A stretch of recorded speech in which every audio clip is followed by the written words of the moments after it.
如果此时被现场的任何一位修炼毒道的修炼者所拍下，那么对于你们在毒道上的造诣会有巨大的极致升华与突破，甚至可以在短时间内达到极为恐怖的层次。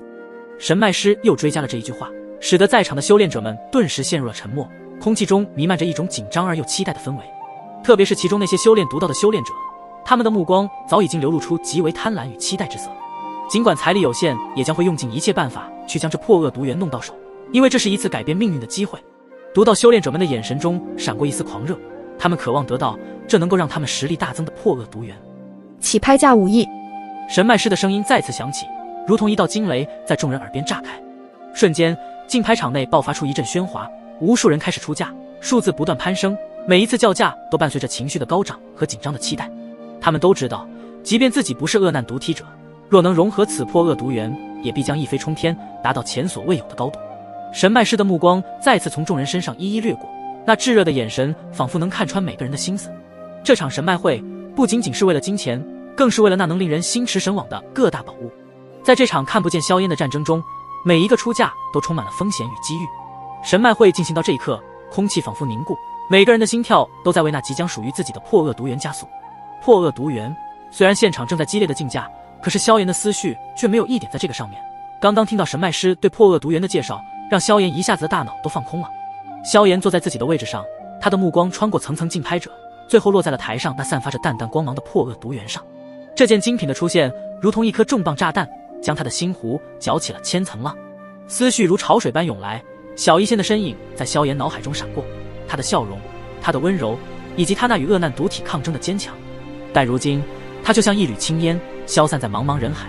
无迹可寻。萧炎的目光锐利如刀，他凝视着那件据说一旦被恶难毒体者修炼，那么将会获得一股无比恐怖的力量，即便是大道神力，在那股恐怖的力量面前都会被吞噬腐蚀。萧炎此时开始幻想着，他多么希望能在那最终的得主中看到一个熟悉的名字，可是萧炎早已经用神魂力量扫视整个神脉会的广场，却是依旧没有那道熟悉的身影和气息。广场内的那些势力强者，特别是修炼毒道的强者，纷纷给出了惊人的价格，甚至有些强者已经赌上了自己的一切，誓死也要将这个破恶毒源竞拍到手。现场那些强者的出价声洪亮而富有节奏，每一次报价都像是在击打在萧炎的心弦上。萧炎的手不自觉地握紧了拳，感受着手心中的微微汗水，他真的很想听到或是看到那熟悉的身影。然而就在这时，萧炎感到一股特殊的气息从另一处传来，他转过身，只见那些正是身穿暗紫色服饰的那批人，特别是其中那一位男子，他此时也正在以独特的精芒看向自己这边。不过很快，那人的目光又看向了竞拍台上的破恶毒源，似乎对这场竞价早已胸有成竹。萧炎的心一紧，直觉告诉他，这位男子与小医仙的失踪或许有着某种联系。从开始遇见的那一刻，从这些人身上所散发出来的特殊元素气息，就已经让萧炎感到有些诧异，并且对方似乎一直在关注着自己，究竟意欲何为？他不禁握紧了自己的拳头。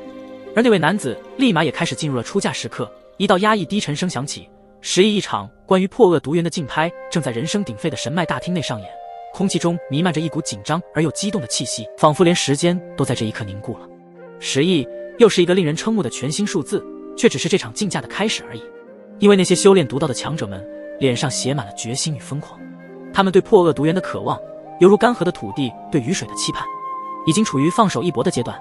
然而那群身着暗紫色服饰的一批人却透出一股不容置疑的冷静和坚定，他们的眼神中闪烁着自己对这一场竞拍的胜利笃定。其中那一位面容冷峻的男子，他的目光扫过众人，嘴角勾起一抹不屑的笑。对于那破恶毒源，他肯定势在必得，因为他们呢，来此就是为了这个东西而来。如果这东西要是落入其他强者的手中，那么他们就是白来这一趟了。随着竞价不断的上升，已经从10亿出价到了15亿，气氛也是达到了顶点。那些早已放手一搏的修炼毒道强者，他们的表情中既有决绝也有不甘，但更多的是对破恶毒源的渴求。他们知道，一旦得到破恶毒源，就意味着在毒道上将无人能敌。20亿。就在这时，广场内顿时一片寂静，所有的目光都集中在那暗紫色服饰的男子身上。而那位男子依旧保持着他的冷漠与旁观者的姿态，仿佛一切喧嚣都与他无关，只有那即将到手的破恶毒源才是他真正的目标。当那位男子以一种淡然却不失威严的声音报出20亿圣元这个数字时，四周仿佛陷入了一片死寂。他的话语如同一道惊雷，在众人心中炸响，让所有在场的毒道强者面色骤变，目瞪口呆。这一瞬间，有人扼腕叹息，有人面露不甘，但更多的则是深深的无力感。20亿圣元对于在场的每一个人来说，都是一个几乎无法逾越的天堑。它不仅代表着200亿枚神器丹的惊人数量，更是在诸神万界中一些超神势力的极限。在这样的价格面前，即便是再强大的独道修炼强者，也不得不承认，他们的筹码已经不足以继续这场竞逐。而神脉会的广场内也一片鸦雀无声，所有人的目光都集中在那名男子的身上，试图从他的表情中寻找出哪怕一丝一毫的动摇。然而，男子的眼神冷静而深邃，宛如深不见底的渊潭，让人无法窥探其中的真实想法。神脉会的规矩无人不知，一旦叫价成功，便必须支付圣元，否则便是违背了规则，后果不堪设想。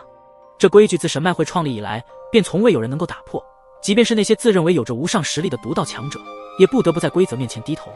随着男子声音的消散，拍卖场内的气氛愈发压抑，每个人都在内心深处重新衡量着自己手中的筹码与心中的欲望。而在这一片沉默之中，唯有那男子的身影依旧屹立不倒，如同一尊不可动摇的雕像。此人究竟是什么来历？为何出价都如此之高？这个20亿圣元，即便是对于超神巅峰势力来说，也不是小数目了。而且看其那人的神色从容，似乎这20亿出的对于他来说简直就是轻而易举之事。人群中那些独道修炼者恶狠狠地盯着那位男子，眼神如果能够杀人的话，或许那位男子都不知道给击杀了多少次了。根据神脉会这里得来的消息，那些人来自的势力是叫一个异毒。这个势力的名字在我们各大毒势力中从未听说过，即便是整个万界中都没有听说过的名字。他们究竟是来自哪里？来自万界中各大的独道修炼者纷纷对那位男子的来历进行深入的分析。虽然不知道异毒这究竟是什么恐怖的势力，但是可以确定的是，他们也是一方神秘的独道修炼者。真是该死，不知道从哪里冒出来的势力，竟然拥有着如此恐怖的财力。一些竞价者开始破口大骂起来，这样的一个高价怎么能够让他们继续往上出价？他们也没有筹码继续往上叫，而一旦竞价成功的话，他们必须在现场支付相应出价的圣元，不然就会被神脉会中的大能者直接给处理掉。这就是神脉会的规矩，谁都不能去打破，也不敢去打破。在刚刚那些竞价者的嘴中得知，对方似乎来自一个叫异毒这道神秘势力之人。异毒，萧炎的嘴中呢喃出声，虽然声音很小，可是依旧是一旁的花仙子云云听到。后者转头看向萧炎道：萧炎，怎么了？云云，我有一种感觉这些人似乎与小医仙有着某种关系。而随着萧炎的此话一出，一旁的云云那美丽的容颜上浮现一抹惊异和激动之色。小医仙，难道是他们那些人抓走了小医仙？云云与小医仙虽然在斗气大陆上接触的少，可是后来他们的修为突破斗帝之后，便是一起飞升大千世界，最后都成为了无尽火域的一员。从那个时候开始，云云和小医仙的关系也越来越好，甚至他们二女时不时地聊着斗气大陆与萧炎相遇相识的故事。所以在听到萧炎所说那些人与小医仙有某种关系的时候，云云自然会有些激动。不确定，但不管小医仙是不是被他们所抓，小医仙的消失应该与他们这些人脱不了关系。想要找到小医仙，可能要从这些人身上下手了。萧炎，这些人的实力无比的强大，即便是我都对他们身上的特殊气息感到忌惮，还是要小心一些。云云轻声地提醒着萧炎，毕竟对方所在的势力从未听说，实在是匪夷所思。萧炎也同样有这样感觉，倒是他可是炎帝，即便对方的实力真的恐怖无比，他这一次都要拼尽全力去追查小医仙的下落。来到诸神万界这么久，都没有打听到任何有关小医仙的消息，这一次还是因为萧炎阴差阳错之下留了一个心眼，刻意关注了异毒势力的这些人。而且现在对方又是极力要拍下破恶毒源，就可以看出他们也都是修炼更为高级独道的强者。此时的神脉会广场内气氛紧张至极，倒计时声也已经开始。神脉师手中的小锤轻轻一敲，便在空气中划出一道凛冽的弧线。那破恶毒源被放置在一座黑色的玉石台上，散发着淡淡的黑蓝光，宛如深不见底的幽渊，让人不敢直视。